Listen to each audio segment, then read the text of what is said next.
आज का ये वीडियो किसी साधारण जानकारी के लिए नहीं है। आज का ये वीडियो उन रूहों के लिए है जिनके सीने में एक धड़कता हुआ दिल है और आंखों में अपने गुरु के लिए प्रेम है।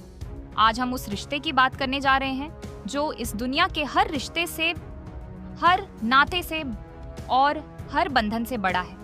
ये रिश्ता है आत्मा और परमात्मा का। ये रिश्ता है शिष्य और सद्गुरु का। आज मैं चाहता हूँ कि आप कुछ पलों के लिए दुनिया के शोरगुल को भूल जाएं। अपने फ़ोन को साइलेंट कर दें, कमरे का दरवाज़ा बंद कर लें और एक पल के लिए अपनी आंखें बंद करके अपने अतीत में झांकें। याद कीजिए वो समय जब आप इस ज्ञान से नहीं जुड़े थे। याद कीजिए वो काली रातें जब आप अपनी किस्मत को कोसते हुए रोते थे। याद कीजिए वो दिन जब आपके घर में क्लेश का पहरा था, जब बीमारी आपका पीछा नहीं छोड़ रही थी, जब कर्ज के बोझ ने आपकी कमर तोड़ रखी थी, जब डॉक्टर जवाब दे चुके थे और रिश्तेदारों ने मुंह फेर लिया था। उस समय आपको लगता था कि शायद भगवान है ही नहीं। उस समय आप अंधेरे कुएं में गिरते जा रहे थे। तब उस डूबती हुई कश्ती को किनारा किसने दिया? जब पूरी दुनिया ने आपका हाथ झटक दिया था, तब वो कौन सा हाथ था जिसने आपको थाम लिया? वो हाथ किसी और का नहीं, वो हाथ हमारे और आपके पिता बंदी छोड़ सतगुरु रामपाल जी महाराज का था। उन्होंने हमें उस समय अपनाया जब हम कोयले से भी ज्यादा काले हो चुके थे।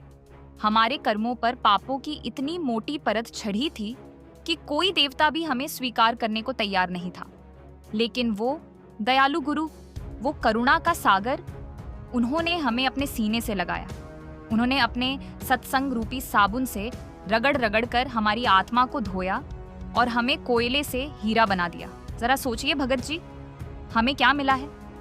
दुनिया छोटी छोटी चीजों के लिए तरसती है। कोई बेटे के लिए रो रहा है, कोई नौकरी के लिए। लेकिन गुरुजी ने हमें वो दौलत दी है जो तीनों लोकों के राजा इंद्र के पास भी नहीं है। उन्होंने हमें सतनाम और सारनाम की वो चाबी दी है जिससे मोक्ष का दरवाजा खुलता है। यह वो मंत्र है जिसके लिए बड़े बड़े आर्षि मुनि जंगलों में हजारों साल तपस्या करते करते हड्डियों का ढांचा बन गए, लेकिन उन्हें नहीं मिला। ये वो मंत्र है जिसके लिए राजाओं ने अपने राजपाट त्याग दिए, फिर भी खाली हाथ रह गए। और वो अनमोल खजाना, वो मोक्ष मंत्र गुरुजी ने हमें घर बैठे दे दिया, बिना किसी तपस्या के, बिना किसी खर्च के। उन्होंने हमारे कैंसर जैसे रोग काटे जिनका इलाज विज्ञान के पास भी नहीं था। उन्होंने हमारे उजड़े हुए घरों को फिर से बसाया। उन्होंने हमारे बच्चों को नशों की आग से बाहर निकालकर एक नई जिंदगी दी। अगर हम एक कागज लेकर बैठें और गुरुजी के उपकारों की लिस्ट बनाने लगे तो स्याही खत्म हो जाएगी, लेकिन उपकार खत्म नहीं होंगे। लेकिन दोस्तों, आज एक कड़वा सवाल खुद से पूछने का वक्त आ गया है। उन्होंने तो हमारे लिए सब कुछ किया, लेकिन बदले में हमने क्या किया? क्या कभी आपने एकांत में बैठकर सोचा है कि हमें यह सुख देने के लिए गुरुजी ने खुद कितना दुख सहा? जरा 2014 के उस मंजर को याद कीजिए, बरवाला कांड। वो आंसू गैस के गोले, वो लाठियां, वो झूठे आरोप, वो जेल की कालकोठरी, समाज के ताने, मीडिया का झूठ और अपनों का धोखा। गुरुजी ने वो सब क्यों सहा? क्या उन्हें किसी चीज की कमी थी? क्या वो अपने लिए लड़ रहे थे? नहीं, वे तो समर्थ परमात्मा है। वे चाहते तो एक सेकंड में पूरी दुनिया का मुंह बंद कर सकते थे। वे चाहते तो काल को उसी पल हरा सकते थे। लेकिन उन्होंने वो अपमान, वो कष्ट और वो 12 साल का लंबा वनवास सिर्फ और सिर्फ हमारे लिए सहा, ताकि आने वाले समय में जब महाविनाश हो तो हम बच सके, ताकि हमारे सिर पर जो पापों का भार था उसे वो अपने सिर पर ले सके। जैसे एक पिता अपने बच्चे को बचाने के लिए खुद आग में कूद जाता है, वैसे ही सतगुरु रामपाल जी महाराज ने हमारे कर्मों की आग में खुद को झोंक दिया। उन्होंने जेल में रहकर भी हमारे लिए सत्संग भेजे। उन्होंने वहां भी हमारे लिए किताबें लिखी। एक पल भी ऐसा नहीं गया जब उन्होंने अपने भक्तों की चिंता न की हो।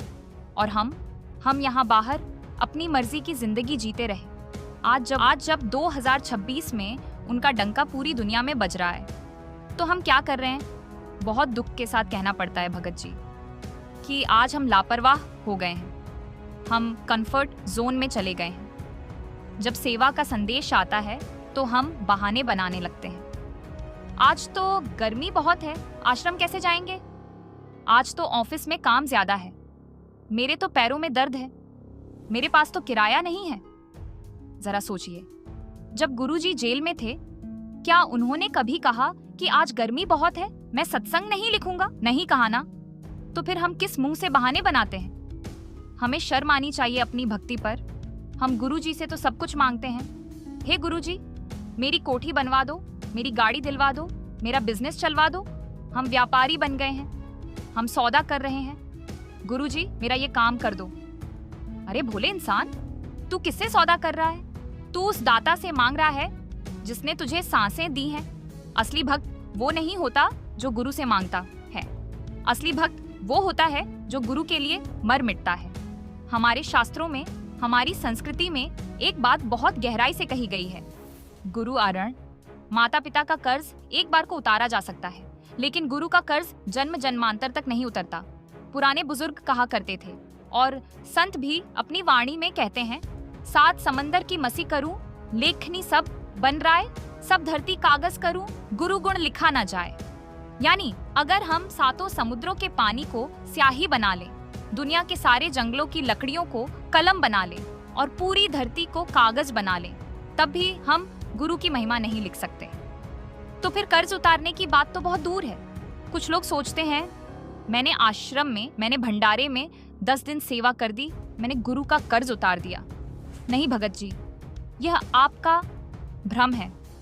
गुरु ने आपको जो एक सांस दी है ना, सतनाम की एक सांस, उसकी कीमत तीनों लोकों का राज्य त्रिलोकी देकर भी नहीं चुकाई जा सकती।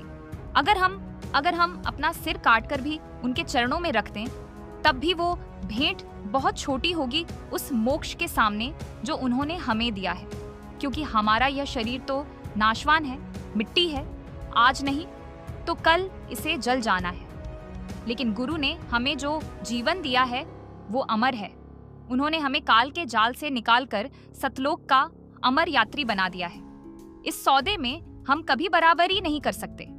हम हमेशा आर्नी रहेंगे। अब सवाल यह उठता है कि अगर हम कर्ज नहीं उतार सकते तो हम क्या करें? क्या हम हाथ पर हाथ रखकर बैठ जाएं? नहीं, गुरु हमसे पैसा नहीं मांगते। गुरु हमसे हमारी जान नहीं मांगते।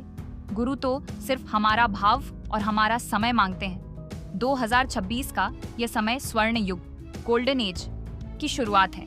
गुरु जी एक बहुत बड़ा महल बना रहे हैं, एक ऐसा समाज जहां कोई दुखी नहीं होगा। क्या आप उस महल में अपनी एक ईंट नहीं लगाओगे?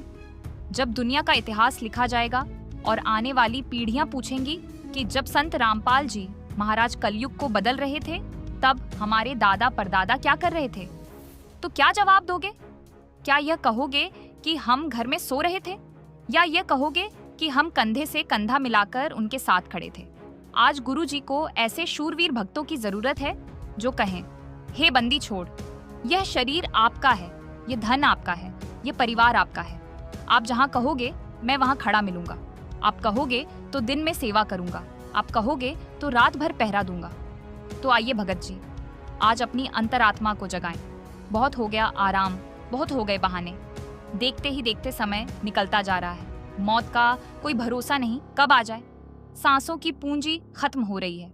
आज संकल्प लें कि हम सौदागर नहीं, समर्पित भगत बनेंगे।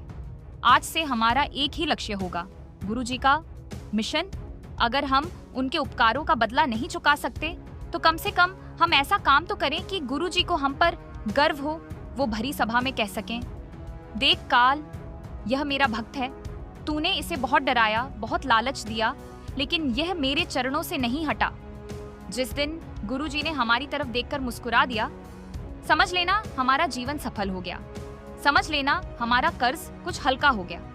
याद रखना, जो गुरु के काम आता है, जमाना उसे याद रखता है। हनुमान जी ने सिर्फ सेवा की थी, आज दुनिया उन्हें भगवान मानती है।